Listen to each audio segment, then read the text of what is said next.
많은 사람 앞에서 하는 발표를 유독 두려워하시는 분들이 있습니다. 톰 소여의 모험의 작가인 마크 트웨인도 대중을 상대로 말하는 것을 극도로 싫어했다고 합니다. 하지만 그는 어려움을 극복했습니다. 사회 풍자가답게 연설 중간에 농담도 섞어 청중의 웃음을 자아내기도 했습니다. 마크 트웨인이 어떻게 이런 극적인 변화를 끌어낼 수 있었을까요?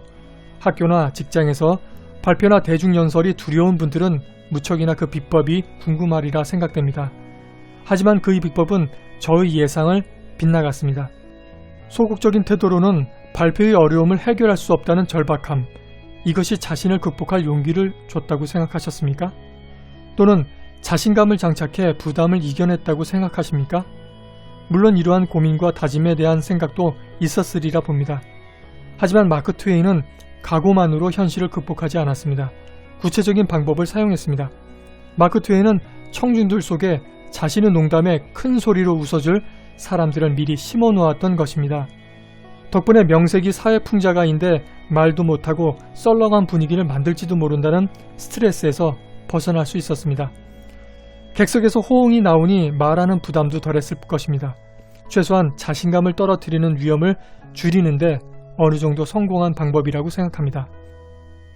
우리는 부담의 벽을 뛰어넘으려면 성격을 바꿔야 한다, 적극적이어야 해결할 수 있다고 종종 들어왔습니다.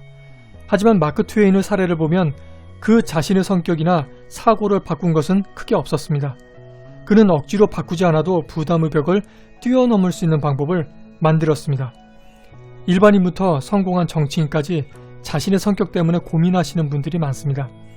내성적이거나 소심한 성격도 문제지만 몸에 밴 문화나 가정교육으로 인해 인간관계에 갈등을 겪기도 합니다.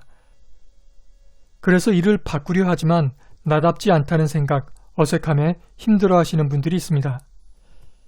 책 하버드 비즈니스 스쿨 인간관계론 강의는 기존의 성격을 그대로 둬도 해결할 방법이 있다고 조언합니다. 조금의 기술을 사용하면 일상을 편안하게 이끌 수 있다고 말합니다. 책은 이것을 성격을 바꾸지 않아도 일상이 편해지는 과학적 방법이라고 설명합니다. 행동 전환에 필요한 핵심 무기로 부담의 벽을 넘도록 도와줍니다. 책이 제시하는 과학적 방법은 3가지입니다.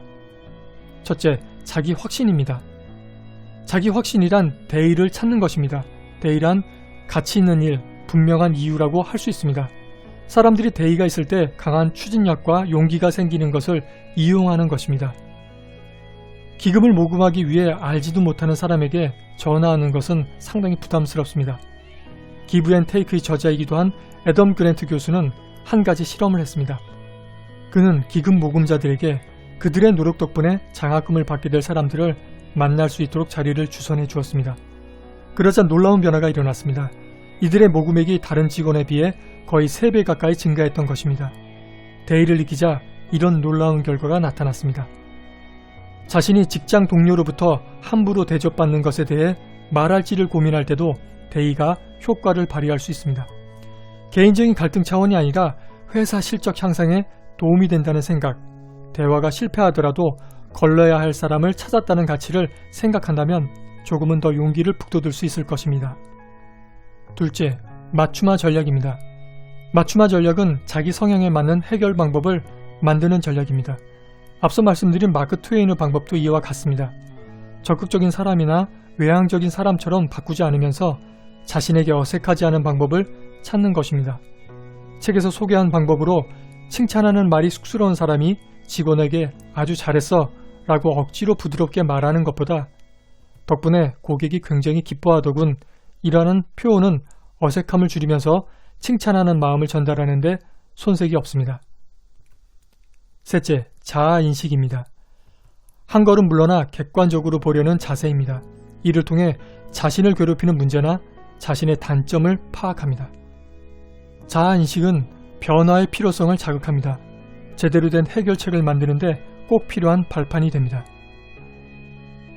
인간관계에 서툴러 헤매는 사람들이 해결책으로 생각하는 것 중 하나가 자신을 바꾸는 것입니다. 그냥 눈 딱 감고 한 걸음만 내디디면 된다고 말하지만 생각만큼 쉽지 않습니다. 억지로 해야 한다는 면에서 익숙해지기까지 시행착오와 좌절이 힘겨울 수 있습니다. 부자연스러워 생기는 문제도 무시할 수 없습니다. 자신에게 편안한 장소에 있다가 생소한 세계로 한 걸음 나간다는 것은 단순히 한 걸음 내딛는 차원이 아닙니다. 진화상 위험 지역을 회피하며 생존해왔던 인간의 본능과도 거리가 멉니다. 불안하고 힘든 것이 당연합니다. 따라서 한 걸음 내딛지 못했다고 단숨에 변하지 않았다고 자책할 필요가 없습니다.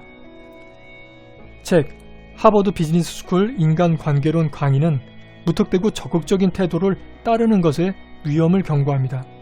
억지로 자신의 성격을 바꾸기보다 현재의 성격에서도 문제를 해결할 수 있는 방법이 있다고 설명합니다. 저도 이 책을 통해 내성적인 성격의 소유자가 사회에서 성공하고 대화하기를 꺼렸던 사람이 토론을 주도할 수 있었던 새로운 이유를 알 수 있게 되었습니다. 그동안 내성적인 사람이 성공하는 원인을 성격 특유의 장점에서 찾았지만 책을 통해 또 다른 비밀을 발견했습니다. 책에는 구체적인 사례가 나와 있습니다. 특히 맞춤형 전략 부분에 나와 있는 해결책은 우리의 관점을 넓혀주는 데도 큰 도움이 된다고 생각합니다. 감사합니다.